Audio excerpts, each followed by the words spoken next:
अब हम बात करते हैं राशियों की तुलना की।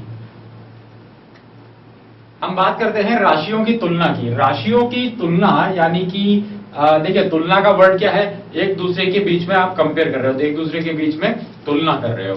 कैसे? देखिए, मान लीजिए कभी आपके पास क्रिकेट बॉल्स हैं, लेकिन आपके पास कुछ 4 क्रिकेट बॉल हैं। आप जिद करते हुए अपने घर पे आते हो और कहते हो कि मेरे पास तो मेरे दोस्त से केवल आधी ही बॉल्स पड़ी हुई है।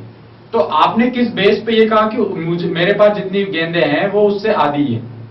या आप कई बार इस तरीके से बात करते हो कि यार तुझे 8 चॉकलेट मिलेगी और मैं उस 8 चॉकलेट से दुगनी चॉकलेट लूंगा। तो दुगनी चॉकलेट लूंगा मतलब क्या है?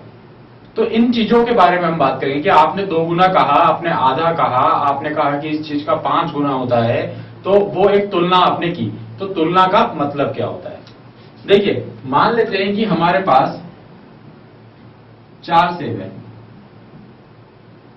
अब 4 सेब को अब हम चाहते हैं कि अलग अलग लोगों में बांटा जाए। भाई, ये है आपके पास 4 सेब जो ए के पास है, ठीक है। अब मैं क्या करता हूं यहां पे कि हमारे पास एक आदमी है, बी, सी, डी और ई, ये है। हम कहते हैं कि बी को तो है ना ए से 2 गुने सेब मिलने चाहिए। बी को कितने मिलने चाहिए? ए से 2 गुने। ए से 2 गुना, यानी कि अगर ए के पास 4 है तो बी को कितने मिलेंगे? आप सोचे, 2 गुना। 2 गुना का मतलब क्या होता है? डबल। डबल यानी कि 2 गुना ज्यादा। 2 गुना नाम ही से ही निकलता है, 2 और गुना। 2 गुना कर दीजिए, 4 गुना 2 कितना हो गया? 8। तो बी के पास कितने सेब हो गए? 8 सेब हो गए। फिर हम कहते हैं कि यार जो सी है उसको ना ए से आधे सेब मिलने चाहिए।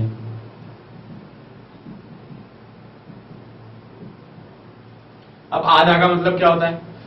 देखो, हमें साफ साफ पता है कि 4 का आधा कितना होता है। 4 का आधा होता है 2। लेकिन क्यों होता है 4 का आधा 2? आधा का मतलब होता है 1/2। भाई, आधे का मतलब होता है 1/2, या हम कह सकते हैं आधे का मतलब होता है 2 से भाग देना।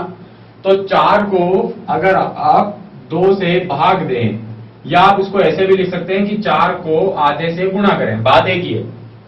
भाई, 4 को 2 से भाग दिया या 4 को 1/2 से गुणा किया, दोनों का मतलब हुआ कि आधा हो रहा है। आधा हो रहा है यानी कितना बचा? 2। तो सी को कितने मिले? से 2। फिर हम आए डी के पास। हमने कहा कि नहीं, डी जो है ना, डी को ए से 1.5 गुना ज्यादा मिलना चाहिए। कितना? 1.5 गुना।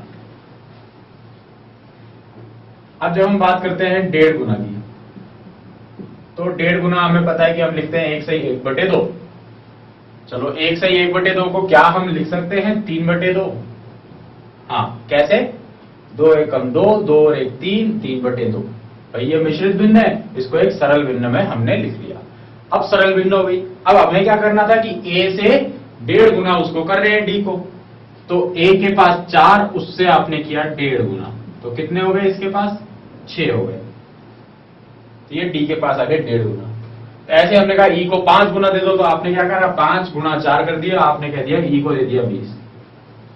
तो एक आदमी के पास कितने सेब हो सकते हैं वो हमें दिया हुआ था, और उसके अकॉर्डिंग हमने तुलना करते हुए सबसे ले लिया कि बी को 2 गुना दे दो, सी को 3 गुना दे दो, जो भी हमने चाहा। ठीक है, तो आपने क्या किया? एक को पकड़ के बाकियों को कंपेयर किया। तो वही अब हम यहां पर सीखेंगे कि ये कंपेयर यानी कि ये तुलना किस बेस पे की जाती है। तो तुलना करने का आधार जो है वो, उसे हम कहते हैं अनुपात। उसे हम क्या कहते हैं? अनुपात, यानी रेशो। अब रेशो को दिखाया कैसे जाता है?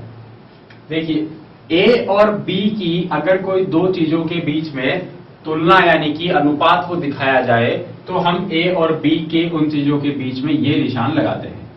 ये जो आपके पास निशान है, ये है अनुपात का निशान। इस तरीके से ये 2 बिंदियां जो लग रही हैं, ये दिखाती है अनुपात को। अब अनुपात का मतलब हम लोग समझते हैं। देखिए, हम कई राशियों को लिख दें। पहले 3:2 हमने लिख दिया, 2:1 हमने लिखा, और यहां लिख दिया हमने 4:2। तो पहला, अब 3:2 का मतलब क्या हुआ कि ए के पास अगर 3 है तो बी के पास 2 है। क्या मतलब हुआ कि अगर सेब की ही हम बात